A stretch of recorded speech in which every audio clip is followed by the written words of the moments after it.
One of the interesting features of the biography of St. Francis of Assisi is that he started in a wealthy merchant class. His father was a cloth trader, and so he grew up kind of a rich kid, and in fact a spoiled rich kid. It wasn't until he has this remarkable conversion experience that he totally transforms. So it's really the experience of encounter with poverty that drives this transformation in Francis of Assisi. The encounter with poverty, the encounter with coming to understand a new vision of myself that's not completely described by what I wear or what kind of wealth I have.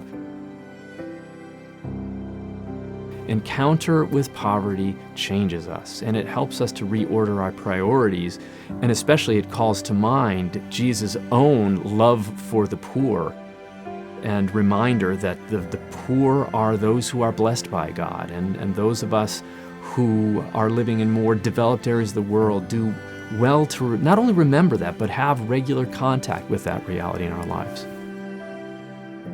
St. Francis of Assisi had a heart for the poor and very much saw Christ in the face of the poor, even to an extreme extent. There's a story of him kissing a beggar and somebody even who was a leper, because he wanted to ensure that he always saw each person before him as the image of Christ. Catholic Extension really wants to hold up that model that when we reach out to the poor migrant farmer, to the family that's living in poverty in a rural area of the United States, we see the face of Christ. We want to reach out and say that this is very much where the church is, just as much as in any cathedral or any established congregation in the more populous parts of the United States.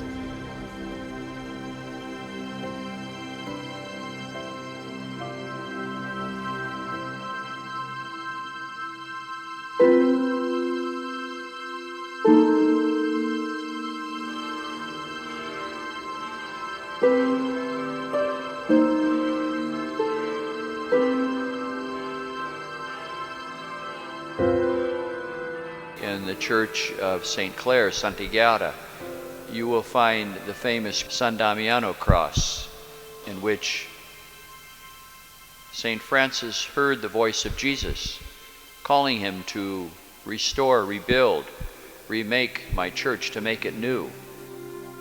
The first thing you'll notice is that Christ is on the cross, but he's still alive.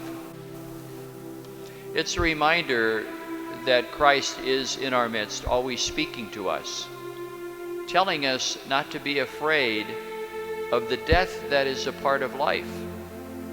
So too the church in this moment has to realize that there are aspects that have to die in order for new life to come.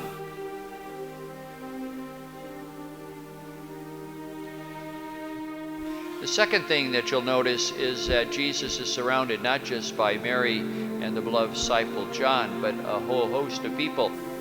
And so the Lord, in speaking to Francis, and with that scene of people gathered around him, tells us that unity is a priority. We need that in society today. And then finally you will see above Jesus, who is dying on the cross, a scene of the resurrection. There is a promise there. See it as an opportunity, an invitation for Jesus to speak to you, and not to be afraid of dying to ourselves, because that's where we meet the Lord. But also to make sure that we celebrate all that unites us together. And finally, that we are truly a people who live by God's promise, and he's calling us to even greater things in life, to take up that pilgrimage which St. Francis responded to himself as he heard Jesus call out to him and call out to us, "Renew my church."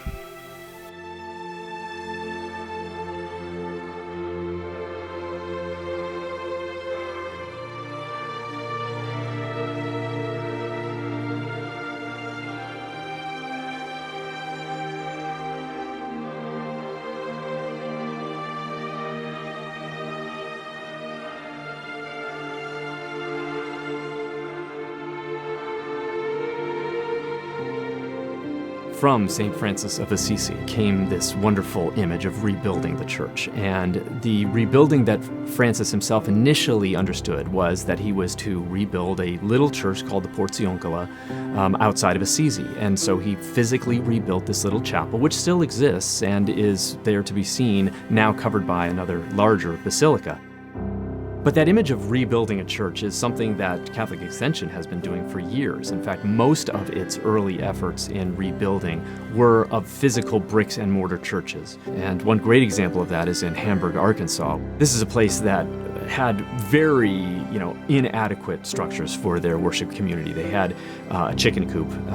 It was not a large space. It was something that they needed for just simple worship. Not only was the building of the new church important out of the old tire shop, but in fact, the bringing of personnel, specifically the priest that now serves there as well as the nuns that are serving that community, came as a result of the money that was given by Catholic Extension. So it's an example of both the building of the church physically, but also the building of the community that is the church.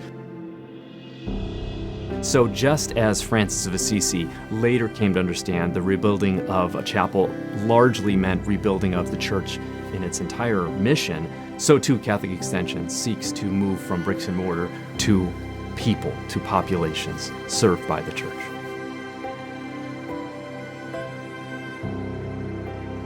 St. Francis was nicknamed Il Poverello, the little poor man, for his embrace of those living in poverty. His example leads the Christian world to more clearly see the face of Christ in the poor.